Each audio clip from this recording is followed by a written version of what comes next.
What's going on, everybody? My name is Jamie Cherry, talking about IULs. Anybody who's on here, I would love to share with you one of the best ways that we've found to set the table with an IUL client.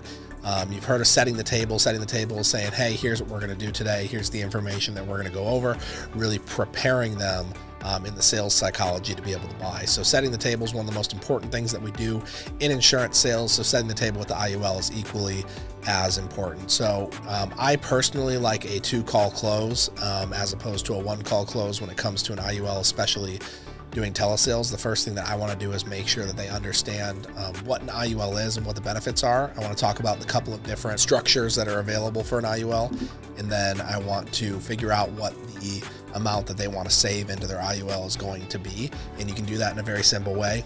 And then after that, break with the client and actually go back and do some homework, run a couple of illustrations, and come back on an appointment with them to actually go ahead and present that illustration. So simple as this, if I'm going to go ahead and get an IUL lead that comes in, maybe it's Bob, and Bob put down that his primary goal was he wanted to save money for retirement and that he's 40 years old. Hey, Bob, this is Jamie. I'm just calling because you filled out that form on Facebook, looking at more information on IULs, Index Universal Life. It was the one where you put down that your primary goal was to save money for retirement. You remember doing that? Yep, absolutely. Okay, great. I'm actually one of the underwriters who is assigned to you here in the state of South Carolina. That's going to go ahead and run through those different options with you. Had you been researching IULs online already, or you just kind of scrolled past an ad on Facebook and thought, hey, that sounds like a good idea to go ahead and get some information? And they're going to tell you one way or the other, oh yeah, I've been looking at stuff. Okay, great. Or, yeah, I'm just looking to get some more information. Okay, perfect. Great. As I told you, I'm just a licensed guy. Hey, I just sent you a text message over with a copy of my state license, all my credentials, carriers, etc. So you can go ahead and verify that I am who I say I am.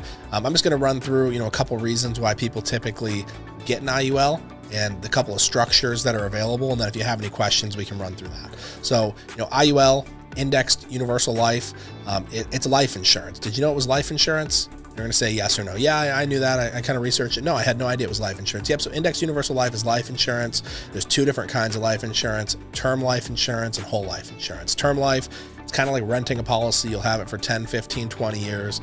It'll eventually expire. There's no cash value, really high amounts of insurance for cheap because it is a term and it is like a rental.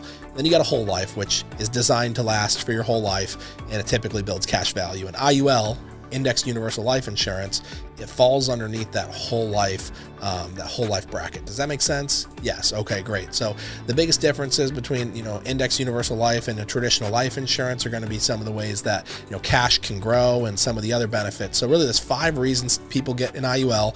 The first 2 are insurance related, and the last 3 are cash and tax related. So the first reason is because of the death benefit. If you were to pass away, your beneficiary is going to get a specific amount of money, just like traditional life insurance.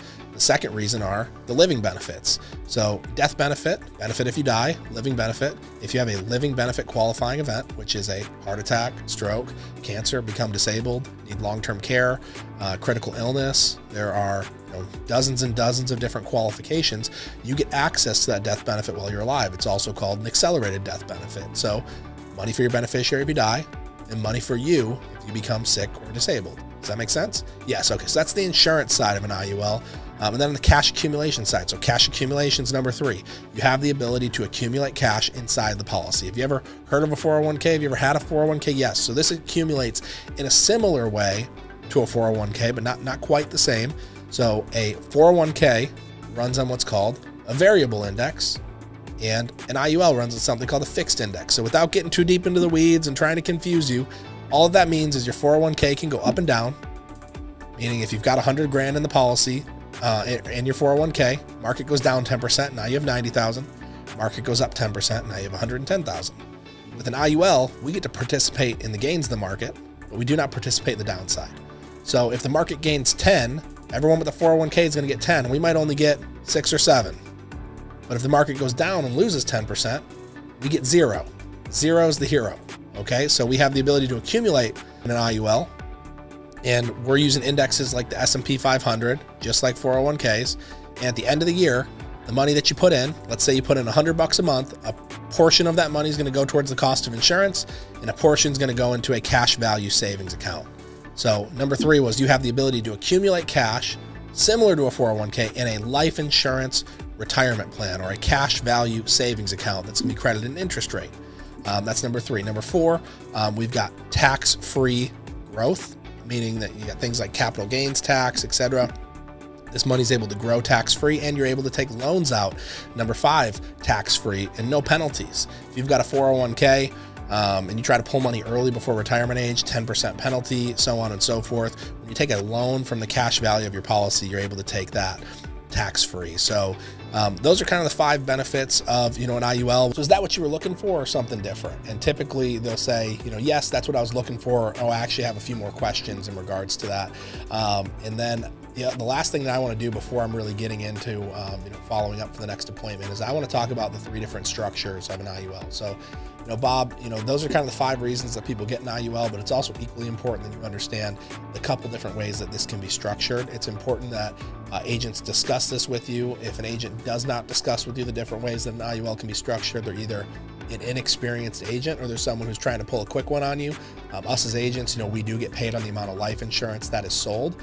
And if it makes sense to get you a policy with a lot of life insurance, then that's what we'll do. But if it doesn't make sense, we want to make sure that you know the different structures and what's going to be most beneficial for you and not what's going to be most beneficial for the agent. I think the client really does appreciate that when you're transparent with them about how it works, because if a lot of the times if an agent does not share that, it's typically because they're trying to make a bigger commission. So, hey, and Bob, there's 3 different ways that we can structure this policy.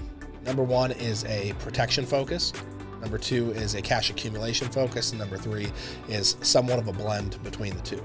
So a protection focus means, let's say we had $100 and we're putting into our policy.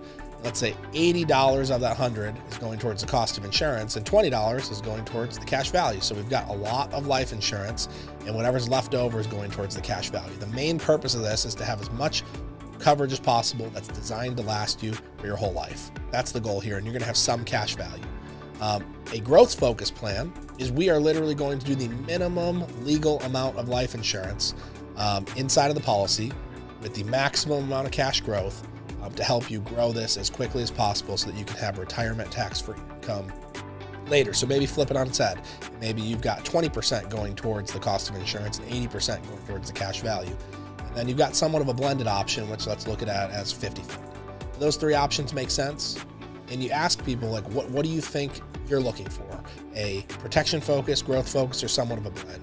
And you're going to get every answer across the board. Most of the time I get people who say either a growth focus or a blended focus. I sell a lot of protection focused IULs in like a mortgage protection scenario because we're trying to protect, a big death benefit there for a big debt. But when it comes to retirement income, a lot of the time someone does want the money to grow as fast as possible. And you just got to talk about the different benefits and make sure you're very transparent with people. And now at this point, it's like, hey, Bob, before we go, I'm going to do some homework for you. What I'm looking to do is I want to draw up some spreadsheets for you, some illustrations, some different options that we can see how this can work for you now that we have a better idea of some of your goals and why you're really trying to do this. What is a dollar amount that you feel like you could commit to saving into a life insurance retirement plan for the next 5 to 10 years where, you have the intention of increasing it later, but it's not going to stress you out. It's not going to take food off the table. What do you think that you personally can save into a policy hypothetically per month? And I'll draw up some different options for you. And you'll get everything from $50 a month to $5,000 a month or $500 a month. You're going to get everything in between. And that's what you need to be able to go to the table to actually run an illustration for somebody, is figuring out what they need. Now, if someone's like a $50 or $100 a month, I typically will say, hey, let's just go and get you kind of a starter policy. And typically we'll do something that's a little bit more protection focused, because $50 to $100, especially later in life, is not going to accumulate to some crazy significant sum in the next, 10 years if they're 55. But somebody who wants to put in a significant sum of cash, we can talk about more of a cash accumulation focus. And again, it's all about just being very transparent with the client. So, now that I know kind of what their dollar amount is, I know what their target premium is going to be. They're going to say, hey, I want to put in $500 a month, $1,000 a month, $1,500 a month. And then I say, okay, I'm going to come back with a couple different options, one illustration at $500 a month and another at $1,000 a month. And when can we get back on the phone to run through those illustrations? And I'm going to go ahead and set up another appointment to go through it. I typically don't go through the illustration right there on the same appointment unless the client is just like really anxious to get going, especially when it comes to some of these bigger sums of money, clients who want to put away 2, 3, 4, 5 grand a month. We had one client who wanted to put away $80,000 a year into a policy. So, that's quite a bit. So you want to make sure that it's structured correctly, that you call up, ask a specialist, that you get on with another IUL expert, within the organization, and you help them structure that. So we set another appointment, we get back on, we walk through the illustration, and maybe it's a good fit, maybe it's not a good fit. But I think the best place that you can start is learning this structure of how to set the table. Because if you learn how to set the table, you can be a beginner who knows nothing about structuring policies, and you can leave that phone call with an appointment booked and then go jump on with somebody on the SRS team or somebody in your management team who can split the policy with you and help run that illustration for you so that you can go ahead and learn. So setting the table is the first step to getting into IULs. That's the first thing that I did, was I started calling up, my leads and setting appointments just like this and getting all the information I needed, then bringing somebody on to help me close the deal and splitting it with them 50-50 until I didn't need them anymore.